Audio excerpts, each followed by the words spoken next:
When looking at his work, you can tell that Yoko Taro is no stranger to convoluted stories. This really shines through in the Drakengard and Nier series.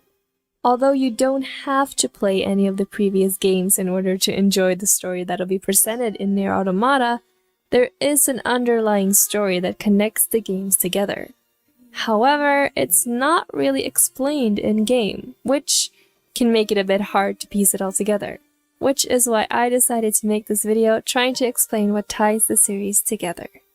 Although events in the game's story have been canonically recorded ever since Year 1 and the birth of Christ, the real story begins in 856. A giant earthquake shakes the Iberian Peninsula and lots of weird occurrences happen throughout the entire world, including a giant metropolis rising seemingly out of nowhere in just one night. This incident shakes the entire world around and is dubbed the Great Disaster. The event brought both powerful dragons and otherworldly beings known as Watchers to the world. It also caused the multiple world divergence phenomenon, which is a phenomenon that occurs when a chosen group of sentient beings come together, which in turn then causes a timeline to split. The dragons wreak havoc in the following years, destroying entire empires. In 865, Europe casts aside the concept of individual countries in order to come together and form Midgard. A cathedral city is made in Midgard, and an institute known as Pythagoras Institute is formed, where Midgard's nobles and intellectuals come together to study both the Great Disaster and the other strange occurrences that were taking place in the world. In 981, a girl is born. She suffers through a tragic childhood, having been sold off to child prostitution by an abusive mother. The girl wasn't given a name by her mother, which leads to the people at the brothel referring to her simply as Usubeni, meaning light crimson, based on the color of her eyes. After an unsuccessful heist where she is betrayed by another girl from the same brothel, Usubeni is captured and brought back to the brothel only to kill everyone in the facility. She then flees to another town where she happens to run into one of the brothel's regulars. He offers Usubeni a place to stay, but after she contracts a contagious illness, the man does everything he can to get rid of her. She kills the man in self-defense before he can sell her off to prostitution again. Usubeni goes on with her life, now a numb and merciless killer. During one of her later killing sprees, her illness gets the better of her and she is captured by guards. Usubeni is then placed in a cell together with 5 other girls who are all subjected to horrible torture. They all die one by one, and Usubeni is eventually the only one left alive. But it doesn't take long for her illness to catch up with her, and soon, she's on the brink of death. In her last living moments, she sees a beautiful flower rise up from the ground. In 995, the cathedral city is struck by an explosion accidentally caused by the Central Magic Institution. Witnesses to the explosion say that the debris formed something akin to a giant flower that covered the sky. The explosion is what causes the mysterious flower to find its way to Usubeni. Her body is brought back to life by the magical flower, as it takes root deep within her. She is made into a magic weapon of destruction, as she is given the power of an intoner, a godlike being that manipulates magic through songs. Usubeni, feeling very upset about this, tries to kill the flower by committing suicide. However, this causes the flower to create 5 more intoners, creatively named 1, 2, 3, 4, and 5, splitting Usubeni's powers up between them in the process. She sees the creation of her 5 sisters as her own fault and sets out to kill them, taking on the new name, Zero. Zero goes on to search for a dragon who is powerful enough to help her destroy the flower and the rest of the intoners. She ends up making a pact with a dragon named Michael. Hell-bent on making sure that Zero is killed, One creates a clone of herself from one of her ribs as a failsafe if she would fail to kill Zero herself. This clone is kept a secret from the rest of the intoners. Although the clone is physically identical to one herself, it is male. Here is where the events of Drakengard 3 begin. Zero and Michael team up to try and take on the 5 sisters, who have been traveling across the world defeating numerous evil monarchs and are now being praised as heroes in Midgard. In the fight with the 5 sisters, Zero loses one of her arms and Michael dies, only to be reincarnated and renamed Mikhail. After their plan fails, Zero and her new dragon Mikhail go into hiding in order to prepare for another attack against the sisters. Drakengard has 4 different endings in-game: Ending A, Ending B, Ending C, and Ending D. However, only 2 paths lead to other entries in the series. The game's ending A leads to a spin-off manga called Shi ni Itaru Aka, starring one's clone. But ending A also leads to a collection of short stories known as Drakengard 1.3. It borrows a lot of the same characters from the game Drakengard 1, but it tells a different story. What leads us to the actual game Drakengard 1, however, is a bit tricky to explain. In 2014, writer Jun Eishima created a novelization of Drakengard 3's story with the intention of creating a link between the games, which means that no canonical in-game ending in Drakengard 3 actually leads to any other game in the series. The novelization retells the events that took place in Drakengard 3 from the perspective of one's clone. In the year 1000, Zero successfully kills all of the Intoner sisters, but Mikhail is poisoned in battle. In order to prevent Mikhail's death, Zero forms a pact with him to try and save his life. However, Zero is stabbed by one's clone and dies alongside Mikhail. One's clone then goes on to form the cult of the Watchers in honor of the dead Intoners, claiming the name One for himself and then posing as his dead sister. This is the game's ending A, and what ties in with the manga Shi ni Itaru Aka. 3 years later, a plague is taking over the world and monsters are running around freely, but the cult of the Watchers are fighting against them. In 1012, a system known as the Seal System is created by priests that were a part of the cult of the Watchers. They were created in order to seal away a great danger known as the Seeds of Destruction, to keep the world from falling into chaos, as anything that enters the seed will be transformed into a creature hell-bent on destroying humanity. One woman is also appointed as the goddess of the seal. Her job is to act as the guardian for the final seal. However, problems quickly arose due to jealousy being targeted at the goddess, and the founder of the cult, being One, the clone, not the dead Intoner sister, is exiled. Whilst he is exiled, a disease that turns people into mindless drones known as the Red Eye Disease infects someone related to the cult. They die shortly after having been infected. One meets a refugee named Rosa in 1024. 1 year later, Rosa gives birth. The following years are filled with a lot of to and fro. Goddesses die left and right due to different circumstances. Now, the easiest way to explain the time split that occurs is to look at one's bloodline. The events of the spin-off manga Shi ni Itaru Aka follows their son Gruen's bloodline.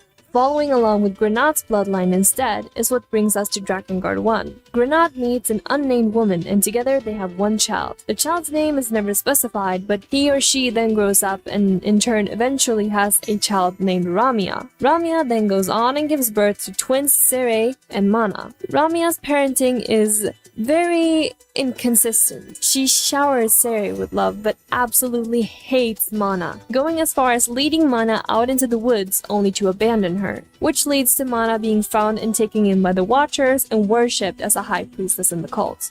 Now, the events of Drakengard 1 begin. The protagonist Kaim meets and forms a pact with a red dragon named Angelus in order to protect his sister Furiae from being kidnapped by an evil group known as the Empire. Furiae is the 13th goddess of the seal, and the Empire wants to get rid of all the seals so that they can bring forth the seeds of destruction and call upon the Watchers to destroy humanity. Unlike the story of Drakengard 3, Drakengard 1 only has one path that leads to another entry in the series, which is Nier.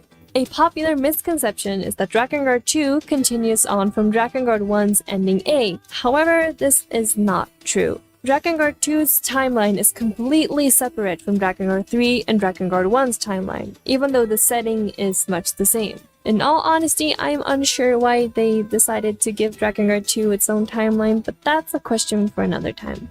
After the events of Drakengard 1's ending A, Furiae dies and her betrothed Inuart brings her to one of the seeds of destruction known as the Bone Casket. The Bone Casket is a special seed that's different from the other seeds of destruction. As the other seeds of destruction were placed on the planet by the gods, the Bone Casket is a seed that is used by the dragons who are fighting against them. As Inuart enters the Bone Casket together with Furiae, a child is formed. This child is Noe, a human-dragon hybrid known as the New Breed. Noe goes on to become the protagonist of Drakengard 2. Kaim's red dragon Angelus takes over as the goddess of the seal after Furiae passes. The red eye disease begins to wither away, and the empire is dissolved. A new foundation called the Knights of the Seal is founded by a man named Verdelay in order to protect the seals. Noe ends up joining the Knights of the Seal when he's older, and the events of Drakengard 2 begin. I won't really dwell into Drakengard 2 though, considering that Yoko Taro didn't work on the title, and that it doesn't lead up to any other entry in the series.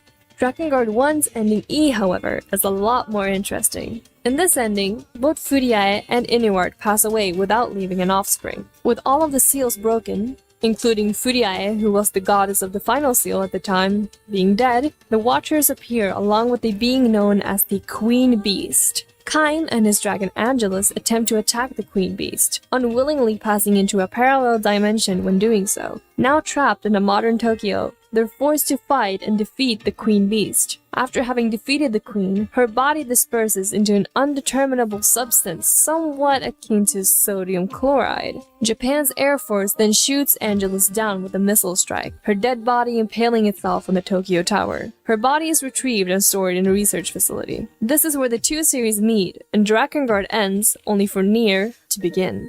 Kaim and Angelus' battle with the Queen becomes known as the 6/12 incident in Japan, because it occurred on June 12th. Although a gag order was issued, both pictures and videos are quickly spread online, and so naturally, conspiracy theories begin blossoming.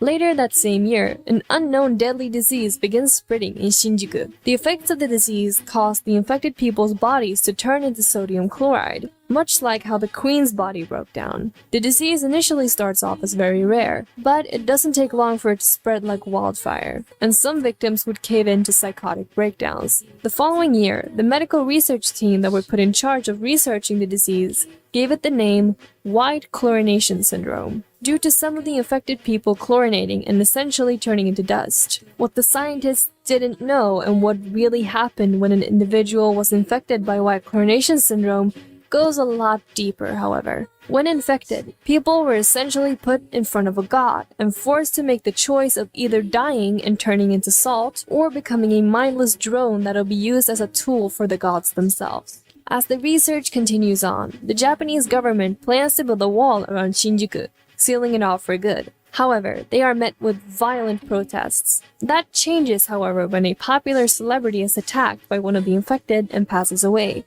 The government sees this as an opening to turn the public's opinion around and successfully manages to get their plan approved by the people. A giant wall, known as the Wall of Jericho, is built in order to seal Shinjuku off, despite protests being aimed at them from all over the world. Japan continues the research on White Chlorination Syndrome, both from outside the walls as well as from within them. Transmissions are sent to the outside from volunteers who decided to stay within the walls as a way of communication. However, one day they are abruptly cut off, and the last piece of film that the outside receives ends with a weird creature making its way on screen as the people scream in horror. In 2006, an unknown faction raids the research facility that acts as a home for what is left of the Red Dragon's body. Conspiracy theories quickly spread, and Japan's security measures are drastically heightened. 1 year later, a strange black dot starts appearing in satellite photos of Shinjuku. The black dot is being observed, but there seems to be no need for any further investigation. In February 2008, the Wall of Jericho is destroyed from the inside, and strange sounds, similar to sounds heard during the 6/12 incident, fill the air. A large army of white creatures break out from behind the wall and start slaughtering any human they come across. This army is named the Legion, and a creature who seems to be observing and organizing their attacks is given the name Red Eye. The Japanese Self-Defense Force attempts to combat the Legion's attacks. However, White Chlorination Syndrome begins spreading regardless. Not only do the cases of White Chlorination Syndrome rise, but so do the numbers of the members of the Legion. So, back to the choice that the infected are confronted with. If they choose to defy the gods, they are killed and their body dissolves into salt. If they accept, however, they are made a part of the gods' new army and mindless killing machines, which is the army that was nicknamed the Legion. The scientists are still unaware that the gods are at play here, but continue to study the disease further. The identity of the Legion's leader, Red Eye, hasn't been confirmed in canon yet, but one popular fan theory is that it is in fact Kaim, the first game's protagonist. Although, that's just a theory. As the threat of White Chlorination Syndrome grows stronger, Japan suggests teaming up with the US in order to try and contain it. The US agrees, and so Legion corpses begin being transported overseas to American research labs. The US Army also lends a hand in trying to fight back against the Legion, and slowly but surely, the Legion are pushed back. Although not for long, as new members keep on spawning from inside Shinjuku. Now desperate for a solution, the US and Japan turn to nuclear airstrikes in order to take out the Legion. Although Japan's citizens are not very welcoming of the idea, it's being strongly encouraged by the rest of the world. The bombings are deemed successful as no sign of the Legion is found within the country, and the butchered remains of Shinjuku came to be known as Ground Zero. However, the otherworldly particles are sent flying all over because of the bombings, and soon, they've spread across the sea and reached China. In 2010, the first case of white chlorination syndrome is recorded outside of Japan, and the Legion shows itself again throughout different parts of Asia. It doesn't take long for white chlorination syndrome to spread across the globe, and so the research that is already being done is reinforced when the Legion's leader, Red Eye, is confirmed alive. Further research being done on the Red Dragon's body confirms the multiple world divergence phenomenon, and that both the Red Dragon and Kaim came from a parallel world along with the Queen Beast.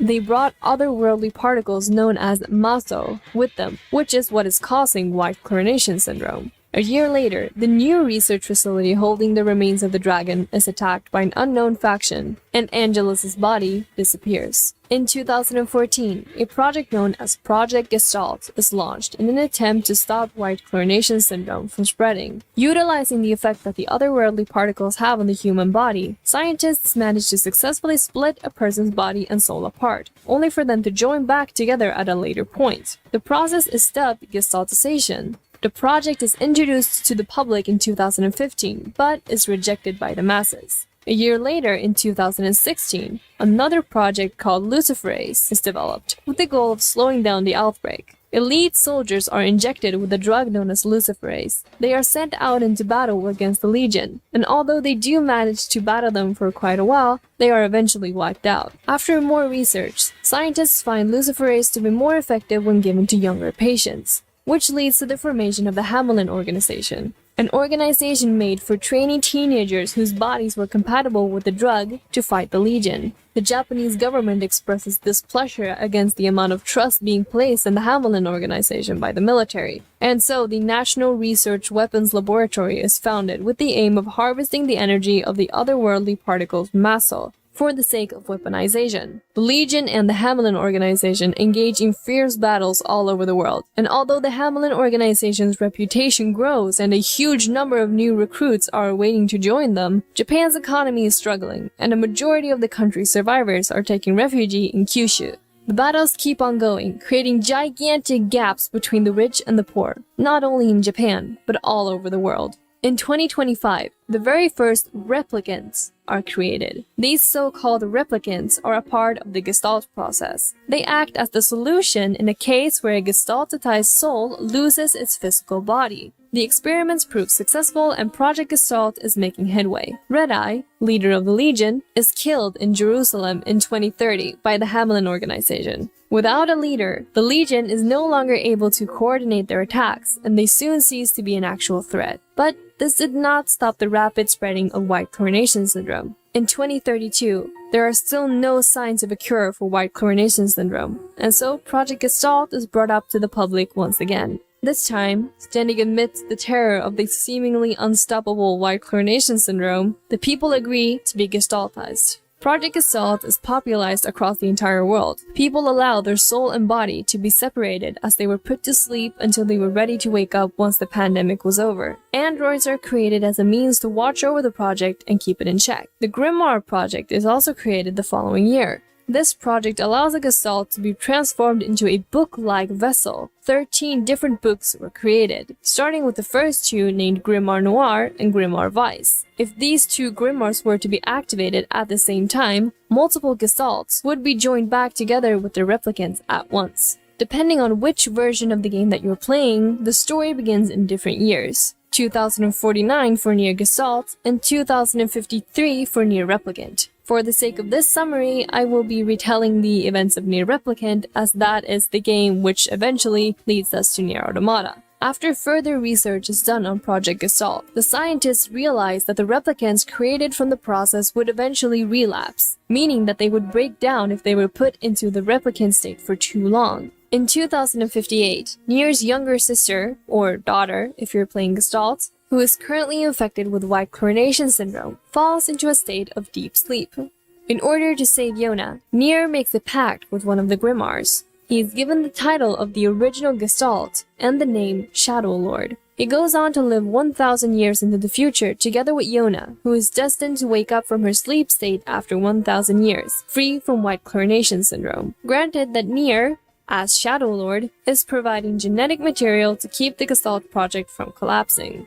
During this 1,000-year skip, the replicants are fighting against the Legion and are making good headway. However, the replicants start growing into sentient beings, developing their own culture and deviating from their original Gestalts. One replicant who wishes to bring a loved one back from the dead travels to Jerusalem. Although he manages to successfully resurrect the other replicant, it shows no signs of its previous memories or personality. The replicant's eyes have a red glow in them, having been taken over by the evil Legion leader, Red Eye. And so, the Legion's leader is alive once more. After 11 years, however, the Legion is destroyed again. Now, in 3288, the Gestalts regain their consciousness, only to meet up with confrontational replicants. After awakening 1,000 years into the future, Nier continues on with his life together with Yona. Yona is still sick, however, so Nier journeys out to find the cure for his sick sister, and meets a group of companions along the way.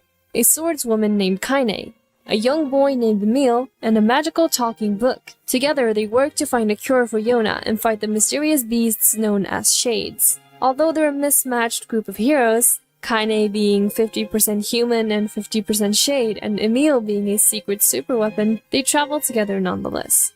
Nier Gestalt and Nier Replicant both have 4 in-game endings, ending A, B, C, and D. However, Nier Replicant has a 5th ending dubbed Ending E. This ending is what leads us to Nier Automata. During Ending D, Nier sacrifices himself to help Kaine. He then disappears and no one remembers that he ever existed, not even Yona. However, because he was the original Shadow Lord, aka the one tasked with providing genetic material to stabilize the Gestalt project, Nier sacrificing himself leads to the destruction of all the remaining Gestalts. Continuing on from Ending D and leading us into Ending E is a novella named The Lost World. In 3473, Kaine finds a mechanical tower in the middle of a forest known as the Forest of Myth, creating new replicants from the already existing ones, essentially making it the core of Project Gestalt. Here, she meets with a mysterious young man who refers to himself as the Overseer of the Forest. The Overseer claims to be of similar existence as the magical book Grimoire Wise, as he is able to control the lives of both Gestalts and replicants.